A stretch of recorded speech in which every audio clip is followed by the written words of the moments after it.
Hi, I'm Paul Spangenberg. Me and my family run Nightcire Handmade. It's a small family-run business where we do woodworking and some art and many things like this, but in this particular instance, I'm here to pass my knowledge of woodworking on to you.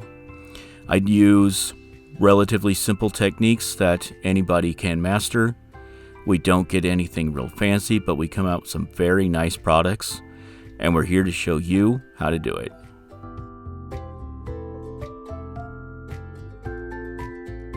Alright, today we're making a back massager. As always, the patterns and instructions, all that good stuff for both the back massager and the jig to make it will be in or under this video. We're going to start here. I've just got a couple of scrap pieces of wood. I do believe this is birch that I'm using. And I'm going to glue these together so I have a piece that's 1.5 inches wide. You want to make sure that at least one edge, one of the sides or one of the edges is nice and flush. I put a little too much glue on this piece, and so you can see that it's kind of sliding around on me a little bit. And yeah, guys, there is a time when you've got too much glue, because you get too much glue and it becomes a barrier between those two pieces of wood, and it'll make it slide a little bit on you. I mean, it's not the end of the world. You can wipe off excess glue, and it's not too big a deal, but it does make it a little more challenging to glue up.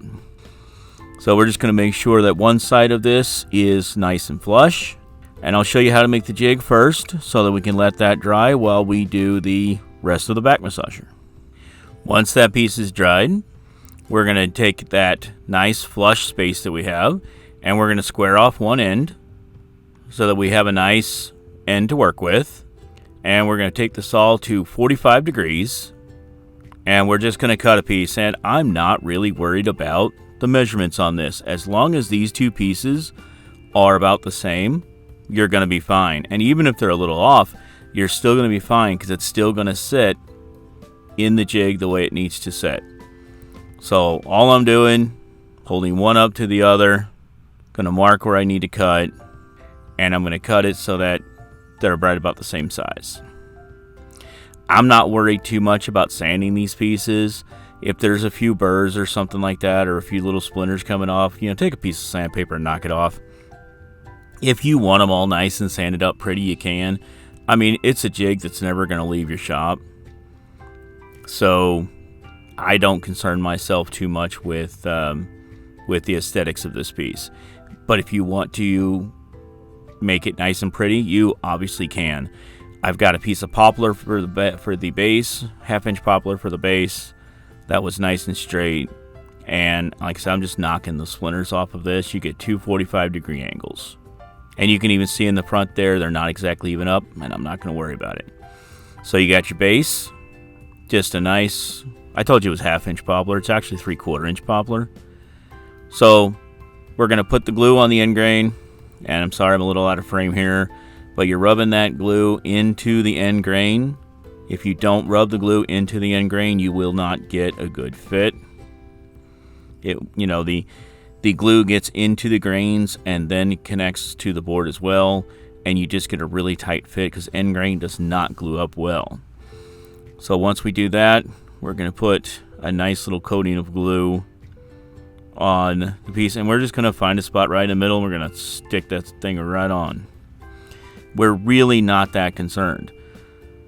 We are going to use our square. We're going to line it up where it's square and straight. This is the part that matters. Now, I put about 1/4 inch between these two pieces. You can put more if you like. You don't want to put them right up against each other. It will cause problems if you do that. You want a spot for sawdust and things like that to kind of fall away, and boom, your jig is done. I mean, it's simple, but it's very, very effective. It's just 245 degrees, so when you put that in there, you've got an edge sticking up, and I'll show you that here when we do the back massager, why you need that. And again, I do have plans for this underneath the video. Alright, now while our jig is drying, we're going to set up and work on the back massager itself. The body of the back massager is 1.5 by 1.5 by 1.5. So for aesthetic purposes, I like to glue two pieces of wood together. Here I have, I believe, oak on the top and maple on the bottom, because then it'll get oak dowel rods, and then the balls that go on the end are maple. You'll see all this stuff as we go, but just 1.5 by 1.5. You can use a piece of 2x4 for this, and you know, just so long as it's 1.5 by 1.5 by 1.5. It's a cube. As long as you have that dimension, you're gonna be fine. And you could make it a little bigger if, say, you feel it more comfortable, and you want to do 2 by 2 by 2. You can do that too. I found that the 1.5 by 1.5 was the easiest and the most comfortable for most people. So we're just gonna take our 2 blocks, just oak and maple right there, and we're gonna get those two glued together. This is a really simple glue up. I mean, it's so small that a couple of little pinch clamps is all you really need. But, you know, get your glue on there, you know, cover the entire surface. Just because it's back massager doesn't mean it doesn't need to be strong. So cover that entire surface.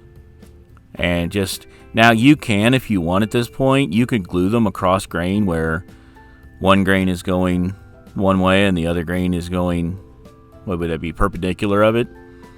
And you can do that. It's not really necessary in this case. It would make it a little stronger, or for aesthetic purposes, if you wanted that, if you wanted the end grains to alternate across. But it's not necessary, but it would be a nice touch if it's something you want to do. So we're just going to match that up. We're going to let that dry. All right, so while that's drying, we need 4 3-inch pieces of dowel rod. This is a 3/8 dowel, and I'm using oak because I think oak, because it is porous, it glues together really nicely. The glue gets into those pores and just, it makes a really strong connection. Plus it looks good on this particular piece since I have oak on the top, maple on the bottom, then you hit oak on the dowel rods, and then I have maple dowel caps. So I think aesthetically it looks really nice. So, and you know, we're not getting too fancy here. We're measured the first one, we're holding up the other, you know, that first one to the next dowel rod, and we're just cutting them. It's okay if you're 1/16 or so off on these. I'll show you later how it gets adjusted. All right, we're going to the disc part of our sander, and all we're doing is knocking the corner off of each one of these dowels. What that's going to do is when we go to fit this up, it's going to allow everything to slide together really nicely. It gives you just that little bit of room for a little glue at the tip, and it just it helps things get together. If you don't do this step, you can get by without it, but it is recommended. It makes the glue up part of this very, very easy. And I'm going to attempt to get you a nice close up in case you don't know what I've just done there, so you can see what I've done. Alright, I think right here you should be able to really get a really good shot of what we did there. All we did was kind of angle that side in. Alright, so we've got our block, and the bottom of our block, okay, we need to find the center of each piece. And I'm going to cheat. It's 1.5 inches. So I got a 3/4 inch piece of stock, and I'm going to go 4 lines across. And this is going to show me exactly where those centers, because what we need are the points on the side, not the one in the middle. So we need the ones on the ends. Each one of those will get one of our dowels. You can measure this if you like, but I find it easier this way. Alright, in the jig, we're going to set that in the jig, and so this is so we get the dowels to come in at the right angle. So I like to start the drill press, get it kind of lined up, start it. Sometimes you have to, before you start pushing down the drill press and the drill bit, you have to make sure that you're in the right spot, but line it right up with that line. And I'm trying to show you there. If you have to move it around a little bit, back the drill press up a little bit, get it moved around, because sometimes it can drift a little bit on those corners. Just be patient with this step. It goes about 3/4 of an inch in. And again, there it is on the patterns that are below the video. So we're going to take this 3/4 of an inch in, and that's all we're really doing. We're just going to be really careful here. You know, I'm trying to stop the press here and kind of show you exactly what we're doing. If you notice, that is a brad point drill bit. If you watch any of my other videos, you know I'm a big fan of the brad points, especially when you're trying to be precise. The brad points allow you to really pinpoint exactly where you want the center of that bit. The bullet points, they're nice and they have their place. I'm just not a big fan for more precision work. If you have them and that's what you got to use, it'll be okay.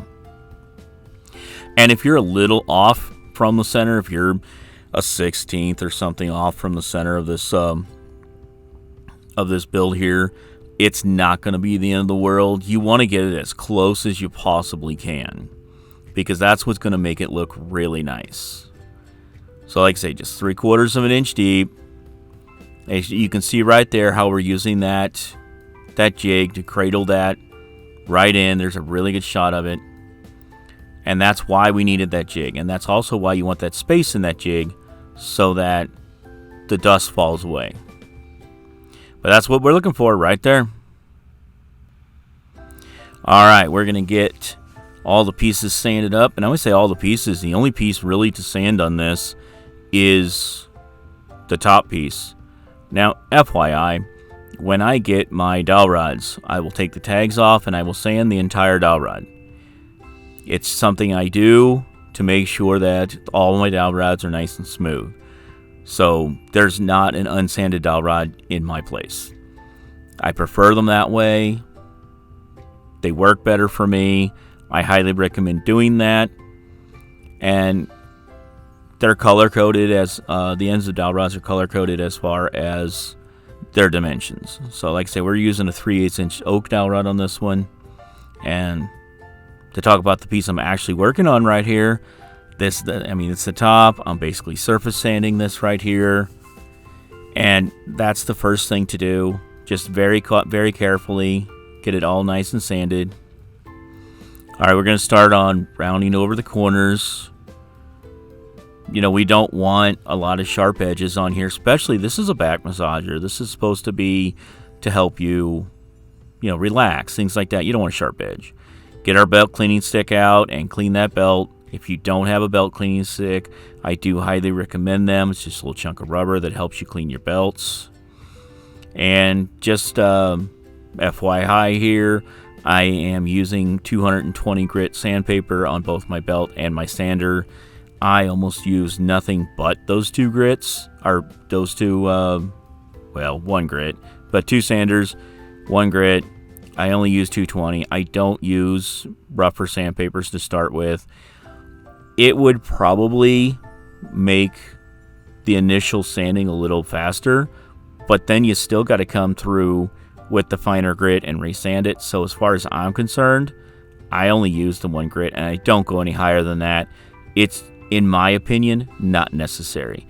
If you choose and you want to go up to, really small grit, really fine grit, you go for it. It's a personal preference on that.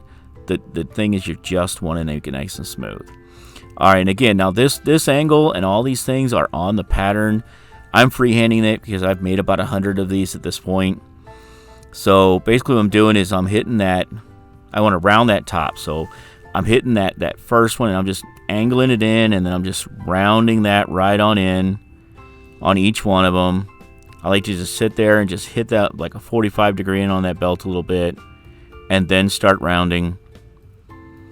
Just a nice little fluid motion there. You want this comfortable to the hand. So whether you follow the pattern that I have in the exact, or if you want it more rounded or less, it's not going to affect the actual outcome on this build. But I like it nice and rounded. I think it's very comfortable. You want this to be comfortable in the hand. If it's not comfortable in the hand, guys, you're not going to use it. So just make sure it's comfortable. That's what matters right here. And like I say, I'm just back and forth on the belt sander, keeping that belt clean. If you keep the belt clean, it sands so much nicer.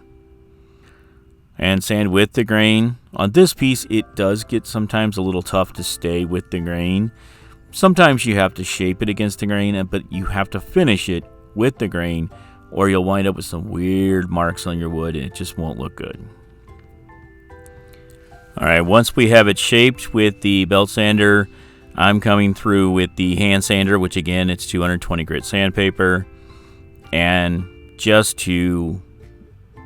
I'm very comfortable with the belt sander, but it doesn't get real refined for me. I like to come through, refine it first with the hand sander, and then just get just a piece of sandpaper and hand sand just a little bit to make sure everything's the way I like it.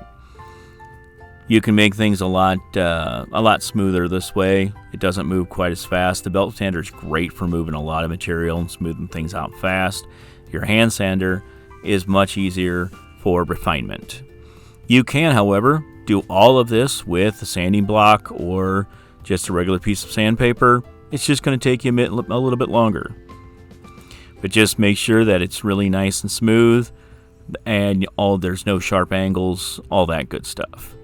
If you notice, I'm constantly moving the sander. I don't want it to just eat into one space. I'm trying to refine and moving it back and forth on those corners, rocking it around those corners.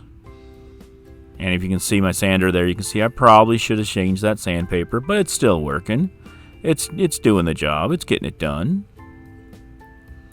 Yeah, just grab you a piece of just hand sandpaper and just go across just the last little bits. Make sure everything's really nice and really smooth and pretty. And again, make this the way you like it.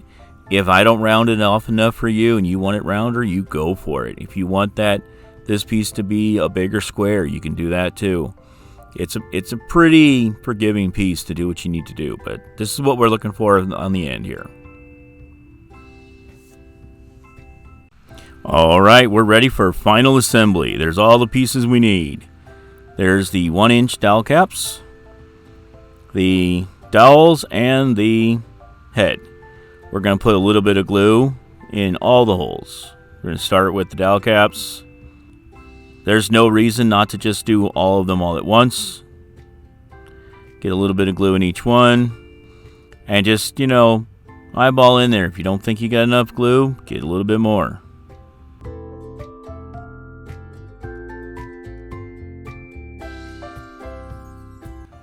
Alright, we're going to take the dowel rods and we're going to slide them in these dowel caps. Now this particular dowel rod and those dowel caps is sliding right on in, and one goes rolling off. I got to chase that.